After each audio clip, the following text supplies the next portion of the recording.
welcome, and thank you for joining me for a bit of R&R time, recruitment and retention, of course. So, attracting and retaining talent. We know it's, well, many of us will consider it the bane of our existence, probably including myself, but I make a living out of it. You know how some of your clients see taxes and seeing you guys every single year as kind of a necessary evil? Others hold on to your every single word. Well, I invite you wholeheartedly to do the same with all of my words, just like your favorite clients do. So, I'm going to ask you some questions throughout the presentation, so please participate by raising your hand. So let's do a quick, practice run. Question number 1. Just to get a bit of a gauge in the audience, who is a practice owner?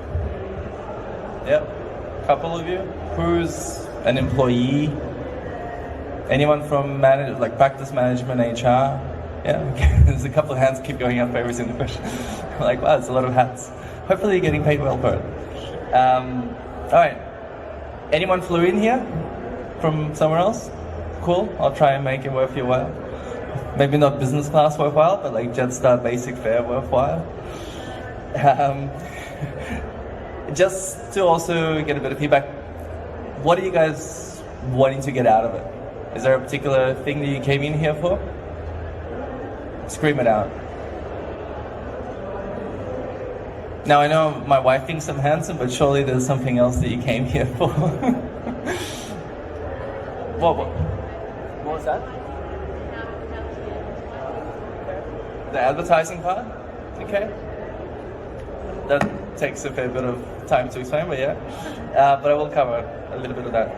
All right, well, look, so for those that don't know me, I'm an accountant, became a recruiter a long time ago, specialized in public practice, so I've placed thousands of people into accounting firms across Australia, New Zealand, Asia Pacific, etc. So what we're going to talk about today is, look, we'll do the current issues, and general market overview, what some firms are doing better than others when it comes to recruitment and retention, and what changes you can make to improve your R&R game.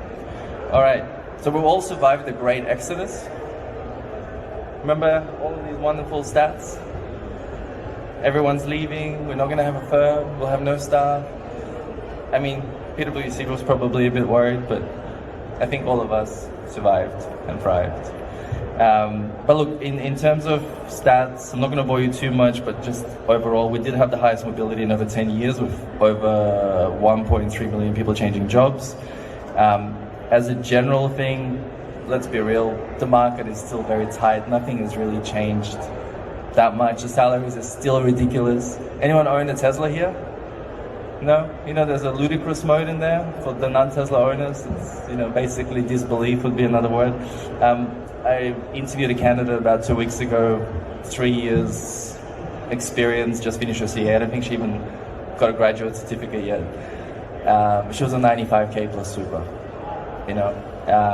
moved jobs 3 months earlier from 70K into a small firm, back on the market because the firm was too small. So it just goes to show overpaying doesn't really pay. Yeah? Still got her 3 job offers in 1 week. So the market is still hot. Couldn't get her as high as what she wanted, because once you're on a certain level and cost of living is rising, it gets a little bit ridiculous. But in a nutshell, nothing really new except the fact that clients are getting a bit pickier, probably because they've been overpaying for salaries and hefty recruitment fees. Those bloody recruiters, hey? I get it. Look, I'm constantly telling clients to lower the offers. So if I have a client that's offering 90K and I know I can get the candidate to sign on for 85, I will push for 85 because it leaves you room to reward them for good performance. Yeah. So at the 6-month probation mark, give them a little bit more. At 12 months, give them a little bit more if they're doing well.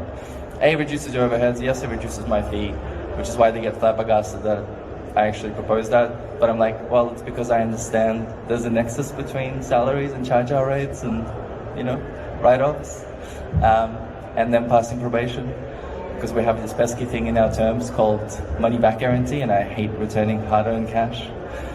So yeah, that's what I encourage you guys to do as well. But it doesn't mean you lowball, which we'll talk about later, but everyone wants a bit of a pay rise if it's reasonable and they're worth it, but you don't need to pay excessive. Just has to be a small pay rise for them. All right, so we know cost of living is going up. We also know people come to work for money. So whenever I look at like people going on about vision and mission and values and all of that, I'm like, you're just setting yourself up to be a hypocrite, essentially, as an owner. And no offense to anyone that spent a whole weekend working on their vision and mission with their expensive marketing consultants. Just the reality is, A, everyone comes to work for money. B, having seen people do it, there's probably a handful of firms that I can think of in the whole country that have done a good job of differentiating themselves. This is a pretty damn hard industry to differentiate yourself in. Yeah, it's a commoditized service that we provide. So I'd say be the best version of yourself, you know, do the simple things really well. Yeah, it's a simple business, keep it simple. The ROI on all this differentiation stuff is not that great from what I've seen. Just do the basics well and just get better a little bit every year, you know, like the Kaizen approach. One thing that I do kind of advise is just knowing your why. You know, like I feel like firm owners get inundated these days with content. There's, you know, the bodies, the seminars, the business coaches, like you should do this, you should do that. I'm like, just know who you are, know what you want, what you're here for, like why you're running your practice. And if I talk to most firm owners, it's usually they want to keep their clients happy and they just want a bit of work-life balance. Yeah, so just know what sort of personality you have, and therefore what sort of people would work well with you.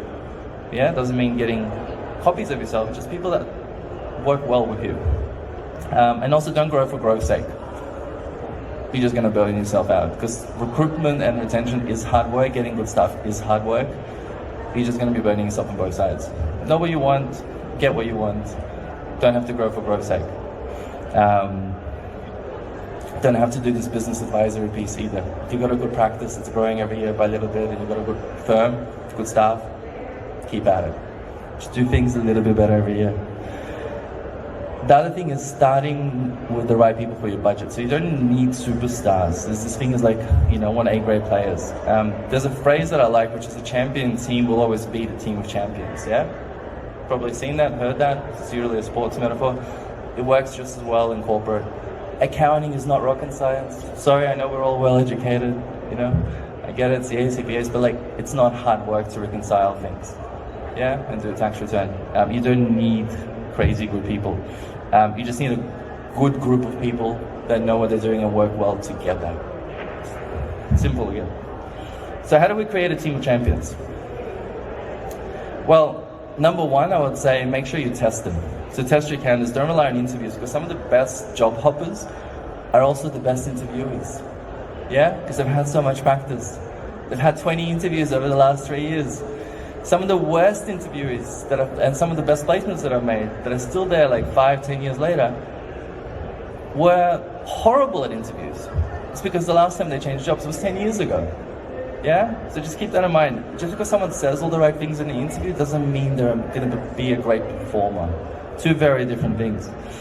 So actually, you know, test them and time them on the test. If it takes them 3 times as long to do what you would consider a fairly simple task for what they're claiming to be their level, you can say goodbye to your profitability and your dream lifestyle, because that's a lot of write-offs, yeah? So keep that in mind. Now, I know all of you guys are going to really disagree with the next one. Don't trust the recruitment agency. Shocking. But look, most of them, let's be real, most of them want to make a commission. Most of them have no idea what they're talking about. Most of them can't differentiate between a financial accountant and one of your intermediate business services accountants, okay? It doesn't mean they're useless. You have to know what you're dealing with and dealing with the reality. As Peter Costello said yesterday, you know, for the sake of modesty, there are some notable exceptions to this. So, number 3, don't trust the candidate. Doesn't mean they're lying. It just means don't blindly take what's on their CV. Yeah, if they call themselves a manager, I'll give you an example. I had a candidate that was a manager with 7 years experience. It was on 100K plus. Got him 3 interviews. Couldn't get him more than the 3 offers. One was 70, 75, and 77K. Yeah, high level intermediate. That's what he was assessed at by the clients. Why? Because he came from a very niche firm that did a particular type of clients and did a particular type of work, the same work for like the last 7 years. So just because he felt he was a manager, every other firm assessed him as a high-level intermediate at max, yeah? But the key word is they evaluated him. They didn't just take him at his word or at the recruiter's word. And that's the key for you guys as well. Because what is end-to-end in your firm is different to end-to-end in another firm as well. You know, what's complex, what's simple in your firm is complex in another firm. Yeah, just depends on clients and caliber. So, and it's easy to do. You can probably get one of your managers to set up a test in like an hour, to be honest. All right. Average staff by grade systems, what we talked about before. You don't need superstars. Keep in mind as well, superstars are pretty demanding sometimes. They have like greater ambitions. They want faster promotions, they want more money. I can see some of you laughing already. I don't know whether you're the superstars that are the demanding ones or whether you are the ones that are in another side. But look, they're harder to satisfy, they want faster promotions, and they'll probably go elsewhere or go out on their own and take half your clients. So, you know, there's pros and cons. Another thing that I like, because I came through the system as a trainee, I don't know why the industry has decided to get rid of trainees as much. You know, it's just not a big thing anymore. I think it was always a great system. You get 4 to 7 years out of them. They're young, they're keen to impress, they're usually pretty good learners, and they're cheap. And we all love cheap, excited labor. Let's be real. Will they all work out? No. There's always a percentage that drop out. Just hire multiple of them at the same time. Have good training programs. Another thing that all my clients do really well, not all, like my best clients, the ones that run good firms, would be they're always hiring. You always want to run it over capacity, because the reality of our industry, we know there's a percentage turnover, right? Like it's basic maths. 20% is a typical long-term average. So if you run, whether you run a firm of 10 staff to 100 staff, you're going to get 2 people that leave a year, you're going to get 20 people that leave a year. And the last couple of years we had, instead of 20%, where you saw PwC had 44%, average is probably about 25-30% over the last 2 years. Yeah? So you know you're going to lose staff. So when clients go, oh no, we don't have any people, like, you do. It'll just be tomorrow or in 2 weeks' time when someone says they're going on mat leave, they're going to London, they're going to commerce, or they're going to another firm, or they're dropping hours. Yeah, it's just a matter of time. So run it over capacity, because what you want to avoid is a cascade of burnout. And given the current market, it takes way longer than what you used to recruit another competent person if they work out. Yeah, so instead of like 2 to 3 weeks, we used to just chuck up an ad. It might take you 6 to 8 weeks now to get someone decent. That 6 to 8 weeks, especially if it's a busy period, that's your staff suffering. Then they want to leave as well. Yeah, they want to be in that position. So yes, within reason, but have that thing of like someone will leave, I might as well get a bit of overcapacity. Most of you have clients coming out of your years, so you could bring on more work, like if you needed to fill up that capacity, if you're worried about, oh well, I'm going to lose profit. Yes, there might be a temporary slide, but if you run a practice that's accustomed to running at over capacity, well, that's going to be integrated into your numbers and your charge out rates anyway. The other thing is, let's do a reality check. If you're relying on HR, yes, you can do that, but keep in mind HR are staff. They do leave and change jobs, yeah, every 1 or 2 years as well. They're not the owner. They usually don't understand the industry unless they come from the industry, because yesterday they worked for some marketing company, tomorrow they're going to go to a law firm, so whether it's your practice manager or HR. So plus they're competing with your mid-tiers and your big fours, which have 5 to 20 people in their talent acquisition teams, plus all the agencies as well. It's pretty hard work to do that. Same as you, like we talked about ad writing. Are you a copywriting specialist? Is your ad going to stand out, or is it just going to get drowned out by recruitment agencies like us that post hundreds of ads all the time, and do it for a living every single day, plus interview people, plus all we do is spend time talking to people in the market every day, day in, day out. So the relationship network is there. Your HR person or practice manager is not going to have that. And we know that Seek responses are really, really low these days. It's hard to find someone like you used to get 3 to 5 years ago just on Seek. All right, the other big thing that I'll always recommend is link remuneration to performance. So reward people based on how they actually perform. Get rid of this like, oh, well, I worked for you for this long, I should get this much, or I'm this level, I should get this much, or CPI increase. Link it to, look, you can do it based on individual performance, you can do it on team performance, you can do it on firm performance. Yeah, depending on what kind of culture you have and want to create. It could be if the firm or the team reaches above a certain EBITDA, whether it's 25 or 30%, whatever, however you run your firm, everyone gets a profit share of this much, yeah, of the Axis performance. It could be a team thing. If you've got an average multiple of 2.5, if that individual gets above 2.5, he gets 5% or 10%, he or she. Yeah? Just something for them to look forward to and reward them for good performance, rather than just because they've been there. And creates a better high-performing culture as well. Because what you want to avoid is kind of that profitability downward spiral where salaries are going up from your new hires, everyone in your current firm is complaining about the fact that the new guy is getting more, your clients are complaining because you have to keep increasing their fees to keep up, and it kind of just becomes a downward spiral because I know most of you don't like raising your fees. So if you link it to performance, you kind of avoid that. It's connected to the next point. Explain the freaking system. Most candidates I interview, they have no idea about like how their salary is linked to the charge-out rate, it's linked to, you know, the write-offs and the utilization, productivity, etc. No idea. So for them, they're just like, oh, I just want to, you know, I don't feel I'm getting paid enough. I'm like, well, why don't you go and talk to your boss, print out your productivity report, show how much you're billing for them, and ask for a third of that. They're like, what do you mean? Where do I get a productivity report from? So explain how it works, link it up to performance. You solve your problem with salaries and unreasonable expectations quite quickly. Don't lowball candidates. It's another thing. I'm not saying overpay. I'm just saying don't be one of my clients. I remember last year, I gave him a 3-year auditor that was grossly underpaid. She was on 55K. He offered her 55K. The reason she was leaving is because she wanted more, you know? All right. Don't lowball the recruiters as well. So keep in mind, they're commission driven. There are more jobs than candidates in the marketplace. So if I have a great candidate with 3 job offers, who do you think I'm going to guide them to? If you had a client that said, hey, can you do my tax and financials for $1,000? Whereas you normally would charge $3.5 grand for that, would you take on that client? Probably not.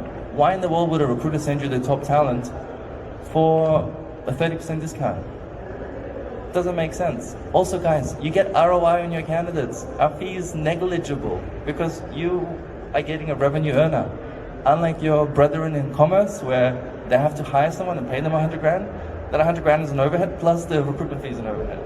Very different. There's ROI. It makes no sense to negotiate on the fee, to be honest, that much. Not to mention if you lowball candidates and lowball the recruiter, you'll probably become a source firm pretty quickly. All right, my favorite thing. Well, favorite thing. It's the most important thing. It's like, how do you actually do the retention piece? Okay, you need the engagement part. Okay, and this is what I get from my clients almost daily. Can you get me someone? Can you get me 5? And this is the criteria. So I'm like, as a good recruiter, I'm like, what's the job brief? And that's the job brief. So, how many of you feel that you have an engaged workforce?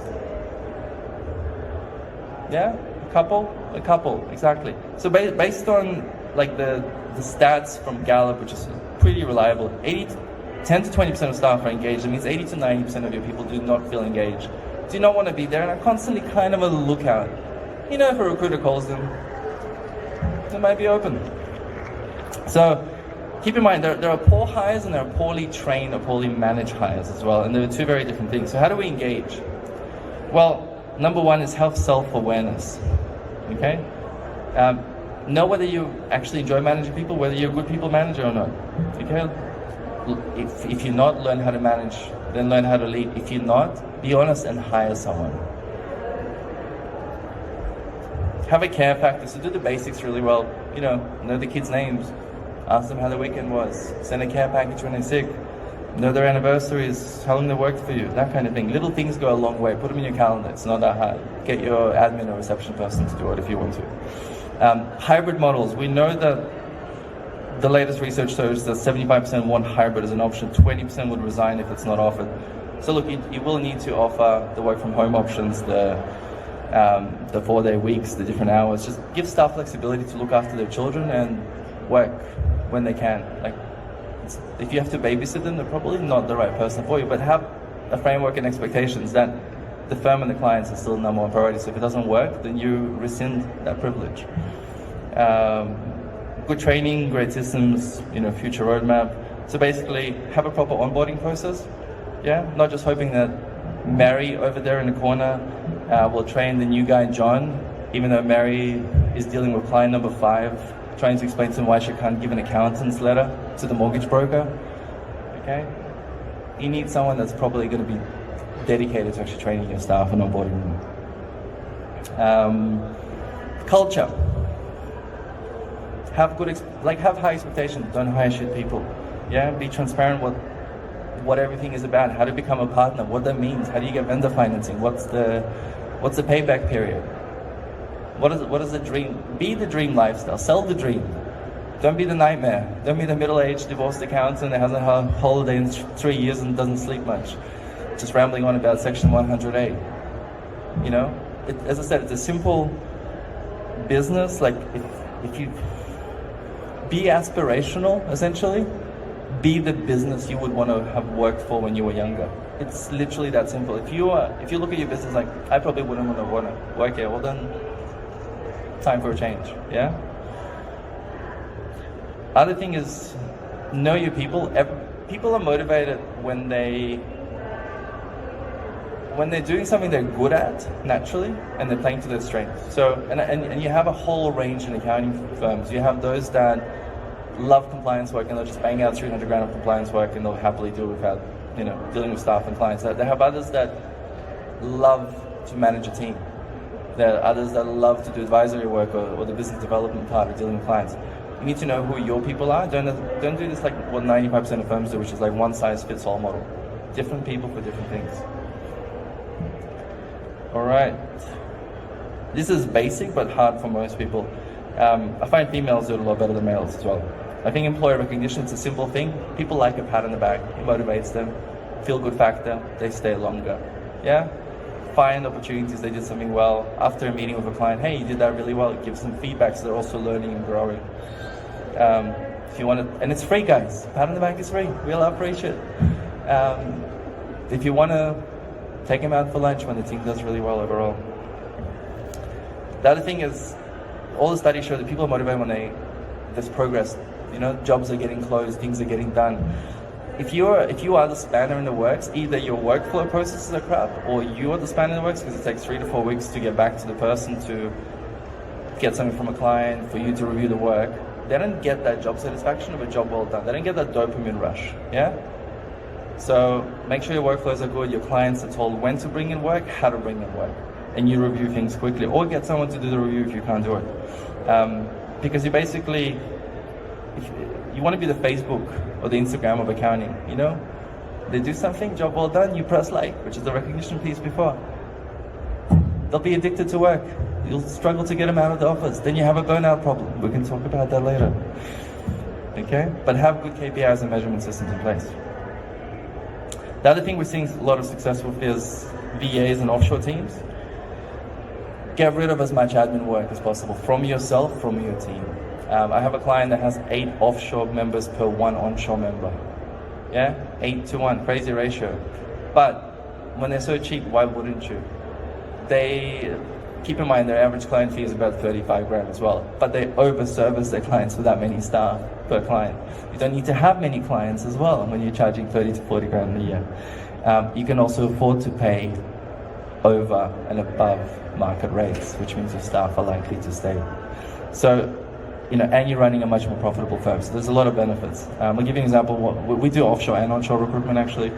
One of my clients, I recently placed a person for them based in Philippines, paid them $1,200 a month. That's 14 grand a year, 15 grand a year. You can have 4 offshore people for the price of 1 grad locally. The grad that's probably going to leave in 6 months because they don't want to do any of the menial tasks you get them to do. The accountant in the Philippines has been working for 4.5 years now as an accountant, loves their job, happy to do menial tasks all day in. Just to give you a bit of perspective of what's possible. The other thing you can do is, look, you can do the trendy stuff. So, opening up the business advisory thing, offering staff equity, profit share, birthdays off, 9-day fortnights, 5 weeks annual leave. Yes, they're all good. Some of them have more impact from an attraction perspective than others. I'd say the 9-day fortnight and 5 weeks for sure, huge attraction points. The 5 weeks annual leave, I would probably argue, would be your lowest cost, biggest ROI thing. It doesn't cost that much to offer an extra week. You're probably going to be closed for that week anyway. You probably need a holiday as well. It's a great attraction point for now anyway, until it becomes a norm. All right, so if there are any, 3 takeaways, I'd say link salaries to performance, to the care factor, and track progress so they get a bit of job well done kind of aspect to it, and they know how they're performing. Otherwise, keep it simple. And if you have any other questions, let me know. These are my details, and I'll be around. Thank you very much for joining me.